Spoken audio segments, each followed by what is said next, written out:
Hi friends, welcome back. So we've got to talk about a very serious epidemic sweeping the nation, sweeping the world. It is Tesla Cultitis, and I need to test you to see if you're positive or negative for Tesla Cultitis. Now, let's take a look at this together. I'll play you a clip.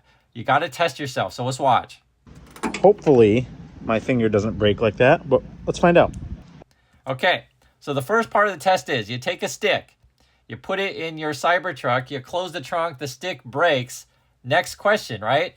Is it a good idea or a bad idea to put your finger in the Cybertruck while you close the lid? Again, this is the test whether or not you have Tesla Cultitis.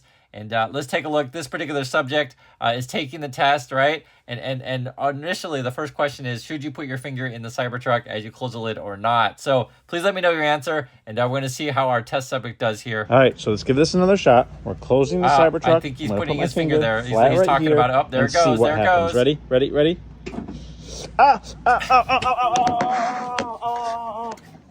Ow, okay. And someone really did do that. so I believe this person tests positive for Tesla Cultitis.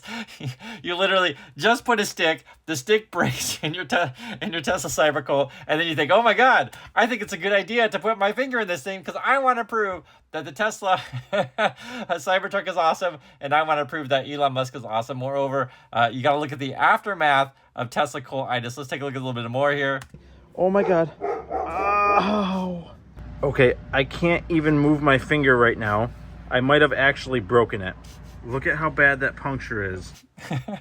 So, if you put your finger in a Tesla Cybertruck and shut the lid and break your finger, I hate to break it to you, but you are positive for Tesla Cultitis. And again, this is damaging to your physical health. Now, after taking that test, we've got to talk about, do you suffer from Tesla Cultitis regarding your financial health? So let's take a look at this. One of the subdivisions, I'm predicting that Tesla stock price in about 15 years will be somewhere around $48,893, which from today's date is roughly 47x where we are today, which is a lot. Okay, so question for you. We'll go back here and look at our favorite pumper here on Tesla Pumper TV. Do you believe this guy? Do you believe that your Tesla stock is going to go to $48,893 a share? What do you think?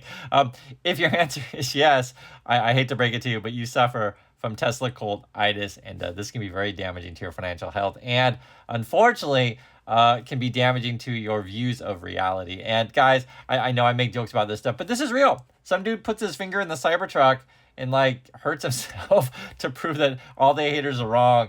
And this is another example is like, some dude out there is probably mortgaging their house and selling everything they own to buy Tesla stock because some guy on YouTube tells them, hey, it's going to go to $48,000 per share. So I make jokes, but like, this is serious. If you believe this nonsense, you can actually really hurt yourself both physically and financially. And moreover, guys, I just made a video about the whole Tesla situation regarding the probe. And I want to go over sort of how people, this is a Mr. Farzai dude, how they basically distort the truth and lie to you. And it's a sad thing, and we make jokes about this stuff, but I want you to understand the serious implication of this to where people hurt themselves physically, and also two people hurt themselves financially. So take a look at this. First, this is sort of the highlight, and then we'll go through sort of the details of the kind of crap that they say. So listen for yourself. There is language that says that there's no evidence of wrongdoing, potentially. Right? So he's basically like, oh my God, look at this Reuters stuff. They're just such liars, and look at the language. They're saying there's no evidence of wrongdoing potentially. That was literally his own words. And I want you to hear it for yourself. This is how he talks. There is language that says that there's no evidence of wrongdoing, potentially. Right? So they're trying to essentially say basically all the media is liars and Tesla's innocent. Now, to protect yourself from these kind of people, you actually have to just take a step back and read these things and make sure you understand it. I made a video of this stuff and I go over everything to make sure that it's clear and have discussion about it. And I want to first read this and then we'll listen to what Farzad says. And if you put the two together, you'll kind of see how he misleads people. So let's take a look at this together. So again, this is coming from Reuters today. It was a report about the investigation on Tesla and what could possibly happen. This says here, the probe, which is not evidence of wrongdoing, right? So we're referring to the probe. So the probe itself means that it's not necessarily wrongdoing. We're just talking about the probe. Could result in criminal charges, civil sanctions, or no action. Again, I'll read it again. The probe, which is not evidence of wrongdoing, could result in criminal charges, civil sanctions, or no action. Next, prosecutors are far from deciding how to proceed.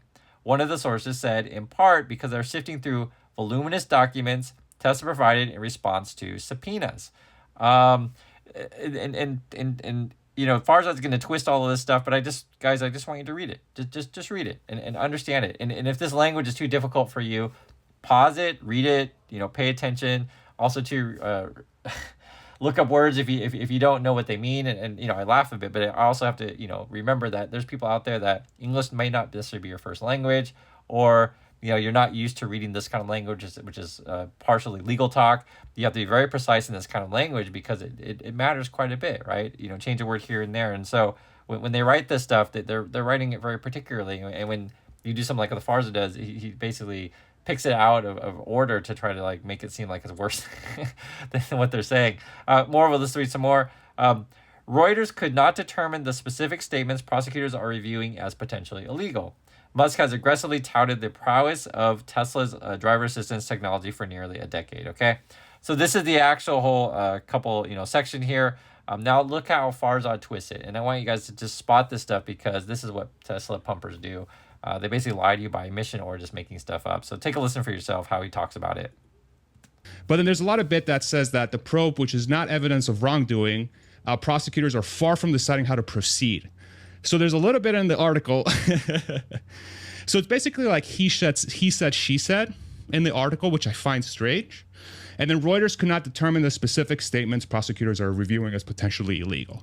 So it's like, this really works me up, honestly. See, how can you take this guy seriously? This is sort of why I have to go through this stuff because I want you to see that we looked at the full section. He only picks out a few parts of the section, and then just kind of makes stuff up. And it's like, oh, I'm just so angry. I'm just so angry, and that's their whole defense. And then he tried oh, this is just a he said she said. And I look at this and I'm like, no, I don't see that. I see that it looks like they're investigating things. They have a whole bunch of evidence and they're deciding which part of the evidence they want to move forward with. That's what I see here. And then I also see with Reuters, they don't know exactly which evidence that they're looking at because this is an ongoing investigation. And this is what it is. So I'll give you a simple example, guys, and I'll try to make it as simple as possible. Because guys, I don't know how many people out there have Tesla coitis and just purposely turn off their ears or, can't hear. I don't know. But think of it this way. If there's an investigation ongoing and you're going to go for the angle that, that there's a murder weapon is the knife or something like that, right? And if you're the defense or you're being charged of, murder and the prosecution is going for that knife, you're going to do the best you can to hide the knife.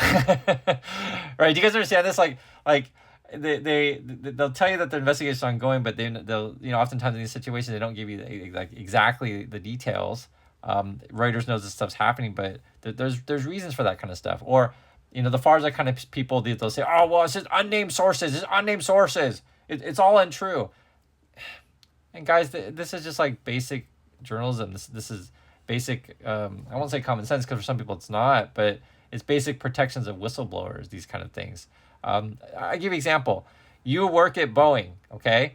You see that your company's doing wrong things. You want to go to the authorities and say, hey, management's cutting corners on safety, and you report to someone, and then they'll keep your name anonymous because if your name gets leaked out and regarding very sensitive issues regarding money, and people in positions of power, you are in danger financially, physically, etc. And if you don't understand these basic tenets of why you need to keep things anonymous, it's frustrating because I hope you understand this.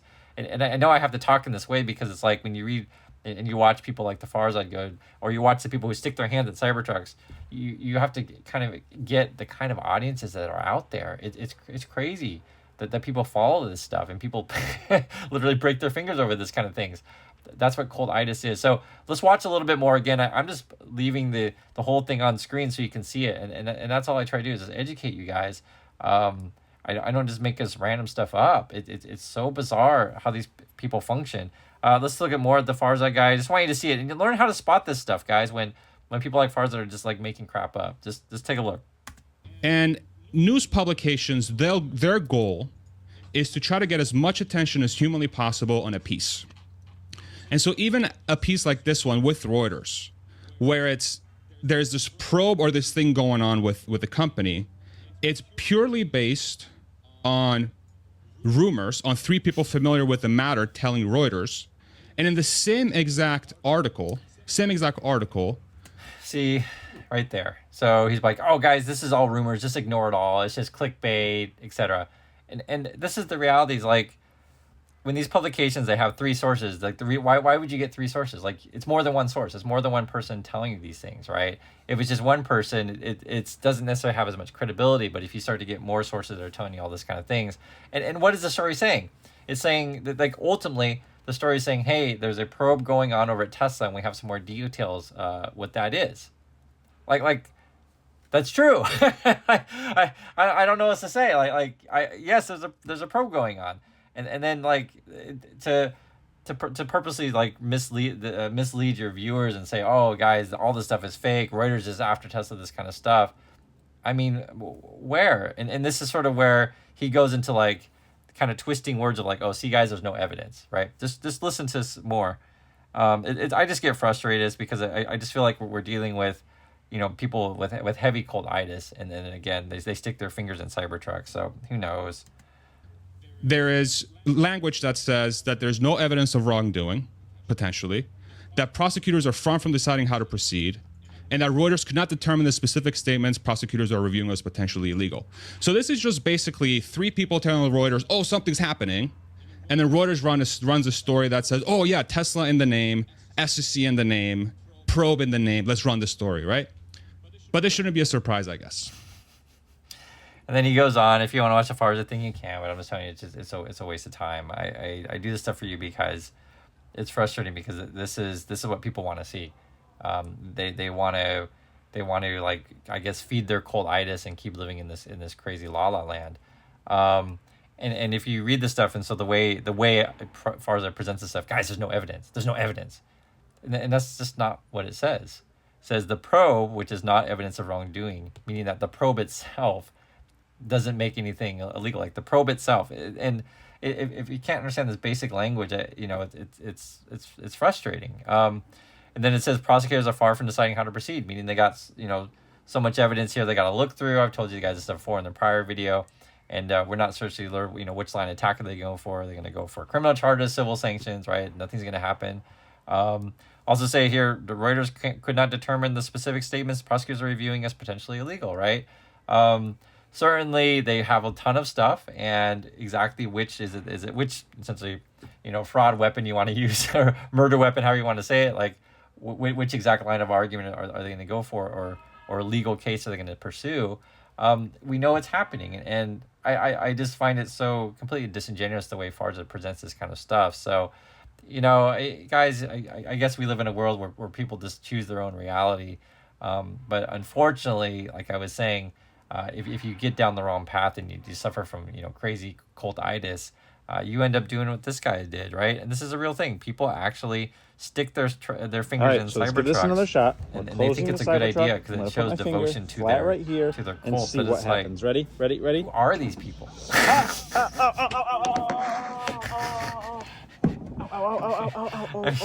Okay. Oh my God. Shouldn't it be obvious that like this is really dumb? Shouldn't it be obvious? But I guess to some people it's not. So anyway, I just had to make this video, just get this stuff off my chest. I'm a bit frustrated right now. And also too, just FYI, I'm at my wife's parents' house. We're up here for a couple of days. That's why things look different. Someone's like, oh, why is this guy in this weird room and stuff like that? Because I'm visiting family, and that happens sometimes. So I don't know what to say. And again, it's like, that's not even a really great line of argument. The people try to say, oh, well, Chris is just dumb, or Chris hates Tesla. People say that kind of stuff. And again, you're not addressing the key points. And the key points are what's presented in the article. So I encourage you to read it for yourself.